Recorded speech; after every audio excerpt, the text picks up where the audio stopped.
to another episode of In the Circle. You are in the circle. I'm your host, Rahin Aljamain. And what we're going to talk about today is we're going to talk about are the police out of control? Are today's police out of control? I want to hear what you have to say. We're going to get this thing started. I'm gonna start off. I really want to. There's actually a video that I like to play to get us started. If you don't mind, let me see. Can I get this video going? Let me see. We're live right now, so let me get this video. Hold for 1 second, and I'm going. All right, there we go. Let me get this video going real quick. I want you to take a listen at this video that I have pulled up, and we're going to go from there. Okay, are you ready? Here we go.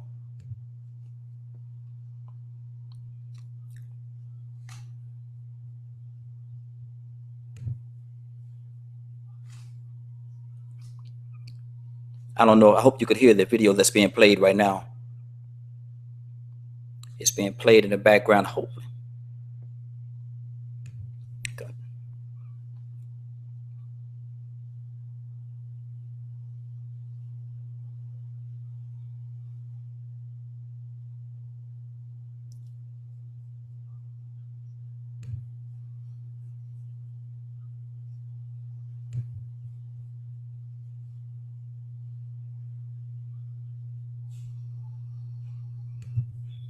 Now, what that was that I was just playing for you all, that was from the state of Colorado, and that was the police officers, the law enforcement oath of office. They took an oath. They took a vow to protect and to serve, the citizen of the United States of America. This is the oath that was taken by each and every police officer throughout our country. They have to take an oath of office, much like when you're going into the military. You take an oath. They take that same oath, and from that oath of office, they're pledging, if you will, a pledge being a solemn promise. They're actually pledging that they will protect and serve the citizens of the United States of America in their jurisdiction, throughout whatever jurisdiction that they're in. And like I said, the video that I just played for you was from Colorado. And so they took an oath that they will protect and serve, that they will protect and serve. Now, I want to ask you this question. If they took that oath that they will protect and serve, I want to know how many took that oath and how many took that oath seriously. Because it appears in this day and time, with the amount of people that's being killed throughout the United States of America as a whole, the amount of people that's actually being killed through the United States of America, those numbers are tremendous. Those are tremendous numbers that's actually being handed down. That's being The amount of people that's being killed in the United States of America is incredible. What is happening and how it is happening, and who who it is that's actually doing it, that's actually perpetrating these murders. Another thing that I want to say to you is, I want to ask you this question right here. Do you think that what is happening is people is coming into the law enforcement, people are coming into law enforcement, and because of the fact that they're in law enforcement, do you think what is happening is they're taking their positions too seriously, and they're becoming, not only are they becoming the law, but they're becoming the judge, the jury, and the prosecutor, and they're taking their guns and they're killing people before they have the luxury. I'm using the word luxury. I don't know if that's fitting for what we're saying, but until they have until they're actually able to go through the law enforcement system, how can you on the spot be the judge, juror, and the prosecutor? How can you be everything tied up into one? And now, excuse me, don't want you to misunderstand what I'm saying. I do understand that law enforcement is a serious occupation. It's a very serious occupation.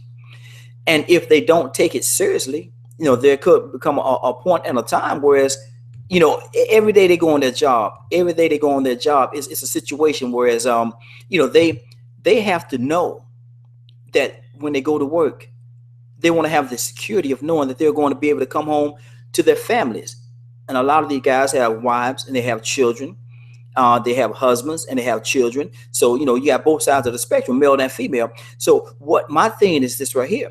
Now, when I go to work or when you go to work, I don't know if your life is really on the line. Every day you go to work, there's a possibility, and there's a possibility that you may not be able to actually come back home because somebody on the street or in the course of that you may come in contact with, they may want to kill you, take you out, because it becomes a situation. In some instances, it becomes a situation where you're the only thing that's separating them from their freedom. That's true. So it's a very stressful job. It's a job that I don't know if I would want to do that job. And I commend the ones that do that job, that have taken on the responsibility of making sure that we all are safe. So I commend, I clap my hands and I applaud the good ones. I applaud the good ones. They are the ones that is absolutely needed. They are needed because if we don't have a law force, if we don't have somebody that's going to enforce the laws, then you have some elements of our community that's going to just go absolutely crazy and do all kind of things. So they are needed. They are absolutely needed. Now don't think that I don't think that they're needed. Don't think that I don't know that they're needed, and don't think that I don't appreciate them, because I do. The good ones, I appreciate the good ones. It's the other side of it that make the good ones look not so good. Because I saw a video earlier part of last week, I think it was, where there was a guy that's actually being circulated throughout the internet and throughout on a lot of cable channels, CNN and Fox News, all those people are showing this video of this young man. He was an officer on force for 1 year, and he had somebody that was running at him. There was somebody that was running at him head on, coming at him, and he had his gun pulled and had it aimed at the guy, and he was saying, "Stop or I will shoot." And the perpetrator kept running toward him, telling him to shoot, shoot, shoot. This guy had a death wish, and he was looking to that officer to take him out. But that officer had a clear mind. He had a clear mind. And 1 year on force. He hadn't been on the law enforcement for a long time. 1 year, just 1 year. He held his ground. He stood firm to his ground, to the fact that he was backing up. And as he was backing up, he tripped and he fell. But still, he did not pull that trigger. He didn't pull the trigger. He held his ground. And then other people came, other officers came, and they were able to subdue the perpetrator. And they said that this guy had just, if I'm not mistaken, please correct me if I'm wrong, but they said this guy had just killed somebody, his fiance or whoever it was, but he was armed and dangerous.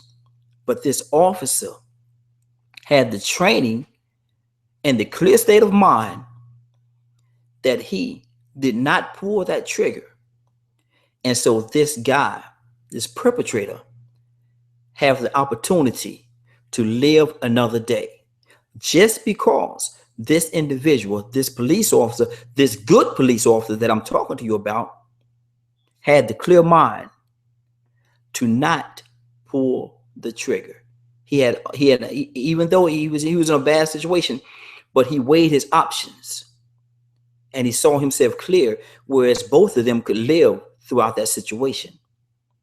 Both of them were able to live throughout that situation. So I ask you this question. A lot of the things that you're seeing in the news today. Now, I'm broadcasting out of Atlanta, Georgia. And there was a case here in Atlanta where there was a gentleman that was completely nude, nothing on, head to toe, completely nude. The police was called out. They came out. In the course of the dialogue that they had together, the police officer shot and killed this individual, killed him. Now, I'm I don't claim to be the smartest one, the smartest or the sharpest knife in the drawer. But I do have a certain amount of common sense. And I do know that if a person is completely naked, that's country talk, naked in the nude, they do not have where can you hide a weapon?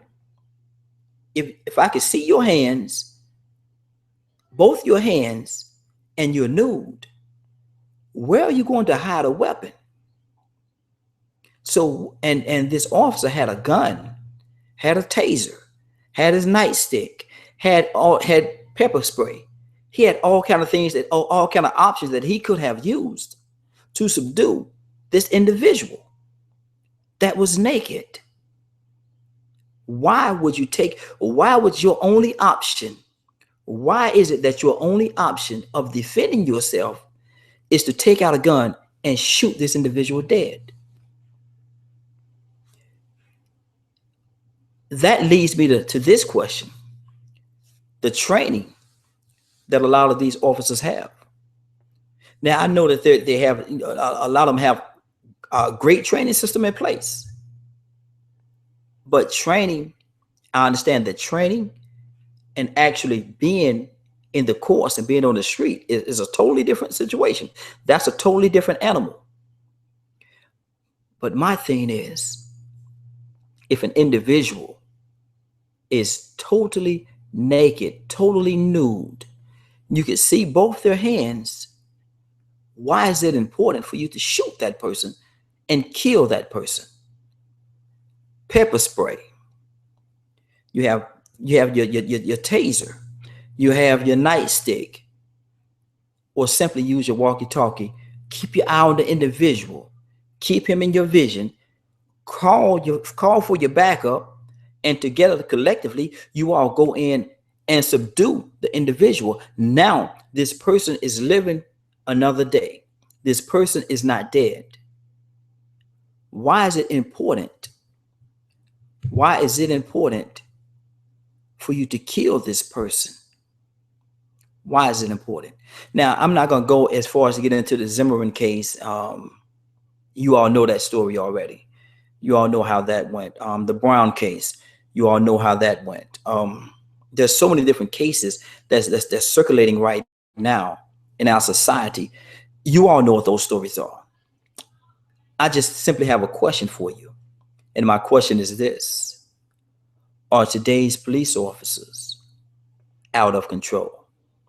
Are they totally out of control? What do you say? I want you to look at this video and I want you to comment at the bottom of it and let me know what you think. Do you think they're out of control? Now, when I say that, please understand, I am not in no way at all talking about all of them, because you have some very good officers that do some very good things in the community. In the community and in the communities as a whole, you have some very good officers out there. My question is not about the good ones. My question is about the bad ones, the ones that think they have the right to be the judge, juror, and the prosecutor. Those are the ones that I want to address today, because what I think is happening. What I think is happening is this: you have certain individuals. That get in a power position, and somewhere along the course, they lose their sight and their vision about what their real responsibilities are. And when that happens, situations like this is going to happen, where you kill people without a cause. You get power. You get power hungry, and you're going to a situation already thinking that I'm in control. Yes, you are in control. You're the law. Yes, you're in control. We don't have to tell you that. But does that include you killing an innocent individual? I was just speaking about the gentleman that's here in Atlanta that got killed not too long ago. I was speaking about him, totally naked. You see both his hands. Yes, you're in control. So make a controlled decision. Make a decision that's going to allow first you to get home, because we want you to be able to go home to your families. We certainly want that to happen. We want you to go home to your families. But don't the other individual, don't you think that they have the same right? Be it that they're right, wrong, or indifferent, they have the same right to be able to go home or even go to jail. If they're wrong, take them to jail. Lock them up. But you can't be the judge, juror, and the prosecutor. You can't take the law into your own hand because you're law enforcement and shoot and kill an innocent individual. That can't happen. That cannot happen. That should not happen. There's no way in the world that should happen. There's no way in the world where that should be accepted. And if you're doing it, then you're absolutely wrong. You are absolutely wrong. There's no right in that. You have no right to life because you have a badge. You have no right to take a life because you feel that you are in a position of authority. You have no right to take a life because you simply think that you have the right to do so because you took an oath. You took an oath, and your oath says to protect and to serve. Does not say to kill. Does not say to kill in no way at all. Does it say that? So I want you to look back all your police. And I have a lot of friends that's on the police force. Good people that's on the police force, that's been on the police force for a long time. And I know that they're good people. I know that they have a heart for people. And the things that's happening in the news today, they wouldn't do those things. I know one individual person, very personally, that, you know, she's a police officer, Columbia, South Carolina. She would much rather talk a situation down than to have to pull her gun and shoot somebody. Maybe that, you know what? Maybe that's the key. Maybe that's the key. Maybe we need to teach these officers that we have, give them some kind of training, some kind of counselor training where, you know, we can teach them a way where they can actually come there and be able to talk to a person, almost like the negotiators do. Almost give them some kind of training in that regard where they can talk to a person and talk them down. But killing them. Let me ask you the question one more time: are the police today, or today's police, totally out of control? Now, there's other instances that we need to talk about here, and I want to address this while we're here. Do you think, and it's not a money issue, but do you think that we pay the police officers? And we spoke earlier about how the job is a very stressful job, and the job is a job whereas they're taking a risk every day. Every day they put on the uniform and go onto the street, they're actually taking a risk.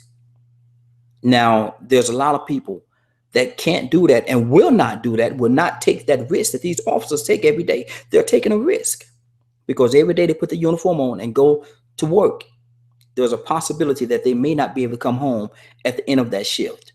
So are we paying them accordingly? Are we paying them the amount of money that they deserve to take the risk that they're taking to make sure that each and every one of us are safe? Do you think that may be an issue? Do you think that if we paid them a little more, they would be more apt to, I don't want to say honor the job, because a lot of them that's doing this job, it's in them. They're officers because of the fact that they love what they do. And I would venture to say that there's some officers out there that would do the job even if it did not pay. There's some officers, I'm not saying a lot. There's some officers that would do that job even if it did not pay because they love what they do. They love having the responsibility to make sure that everybody is safe. And they're placed in that situation where they can make sure that everybody that's walking the street, black, white, orange, green, yellow, purple, or whatever, are safe. And they love people, and they're serving the people, and they love that. But do you think that if we pay them just a little more money, do you think that if we pay them just a little more, that see, this is touchy, because I don't want to say that we'll get a better group, because a lot of the guys and girls that we have on the force are absolutely incredible, and I love them for what they do. But my question is, should we pay them a little more? Do you think what they do is worth a little more money for the effort, for the risk that they do every day? Do you think that's the case? What do you think? Look at this video and I want you to comment at the bottom. Look at the video and let me know what you think about that. Do you think we should pay them just a little more money? Do you think that would negate some of the issues that we have in today's news about these officers that are killing people on the streets? Do you think that would negate it? What do you think? I want you to chime in. I want you to tell me what you think. What can we do?